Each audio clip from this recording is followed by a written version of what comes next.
In today's video, I'm going to teach you how to add a Rollup column in ClickUp, Aggregated Values 2026. Let's jump right in and keep this simple and clear so you can follow along on your own screen. Start by opening your browser and heading to clickup.com. When you're there, log in using your preferred method. You can continue with your email or use a supported social sign-in. Whichever you normally use is perfectly fine. Once you're in, you'll land on your ClickUp homepage.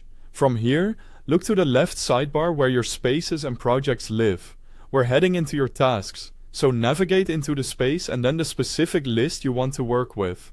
Open the list where you want your rollup to appear so you're in the table view of your tasks. On the far right side of the column header row, you'll see a small plus icon to add a column. Click that to open the field selector. In the search bar that appears, type Rollup to quickly locate it. When you see the Rollup option, click it to add the column to your view. Now let's talk about what a rollup is and how to configure it. A rollup is a calculated column that pulls information from related items, commonly from subtasks or from tasks linked through a relationship, and aggregates that data into a single value on the parent task.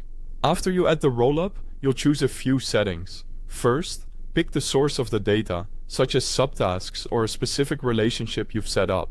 Next, choose the field you want to aggregate. This could be something like time estimates, time tracked, a number field such as budget or points, or a date field. Finally, select the aggregation function. Sum to total values, average for a mean, min or max to get the smallest or largest value, and count to tally items. If you don't see a field in the list, make sure that field actually exists on the related items you're rolling up from. A couple of tips as you configure it. Most number-based functions require numeric or duration fields.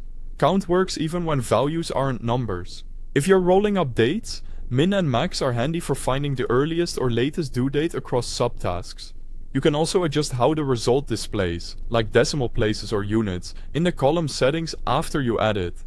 And if your rollup looks blank, check that your task truly has subtasks or linked items, and that those items have the field you selected. That's it. Your rollup column is now in place, giving you aggregated insights at a glance. Thanks for watching and enjoy streamlining your ClickUp workflows.